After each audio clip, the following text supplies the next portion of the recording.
Welcome to our broadcast. Today we examine the ambitious smartphone venture launched by Donald Trump Jr. and Eric Trump, a project now nearly a year after its grand announcement, shrouded in uncertainty. On June 16, 2025, at the iconic Trump Tower in New York, the Trump sons unveiled Trump Mobile, their cell phone service, and a flagship smartphone, the T1. This event mirrored US President Trump's own historic presidential campaign announcement in the same location a decade prior.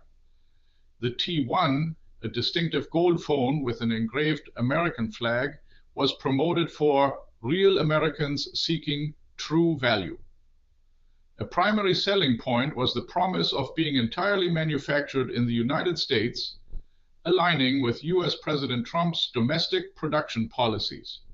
Priced at $499 with a $100 deposit required, initial interest was high. However, nearly a year later, not a single T1 smartphone has been delivered. Doubts are mounting, with the Trump Organization itself acknowledging the possibility the phone may never reach the market. The project has faced numerous inconsistencies. Its technical specifications have fluctuated. Originally advertised to surpass current Apple iPhones, screen sizes changed multiple times, and camera power was erroneously listed. The phone's design has also shifted, and recent images now carry a disclaimer. They are mere illustrations, and final specifications are subject to change. Crucially, the highly publicized "Made in USA" claim has been quietly removed from the Trump Mobile website. This promise resonated with US President Trump's trade stance, including past tariff threats against Apple for foreign production. While potential US production sites were mentioned, their existence remains unclear.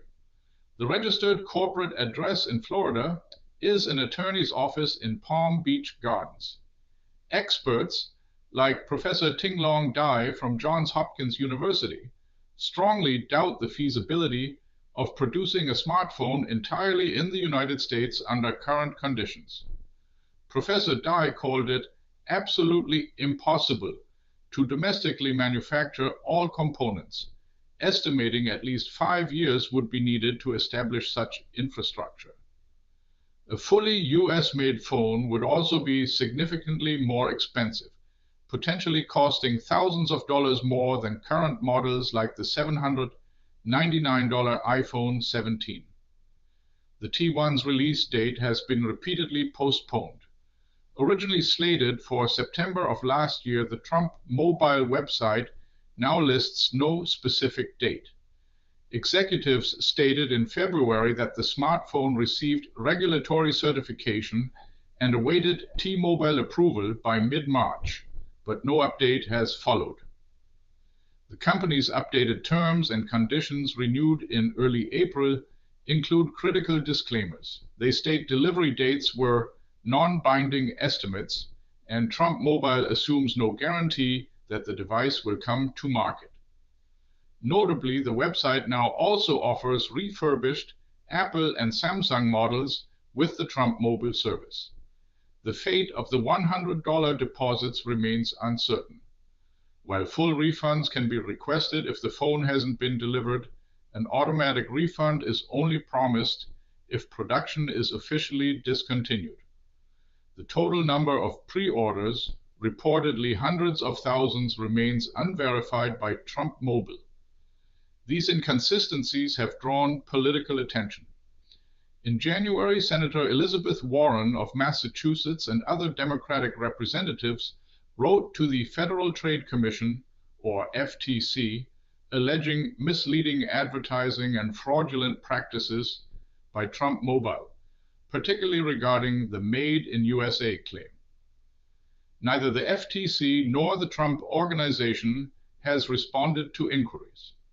When our team contacted Trump Mobile's customer service, an employee offered no concrete information on orders or delivery. She simply reiterated that customers would receive a tracking email once phones were shipped, adding she had seen the phones and they were really nice, and her mother had ordered one. the Trump Mobile T1 remains a product plagued by questions, from its manufacturing promises to its ultimate availability, leaving many early adopters in limbo. What's your take on Trump's son's T1 smartphone, a golden dream deferred? Share your view in the comments. Do you think this will matter in the next news cycle?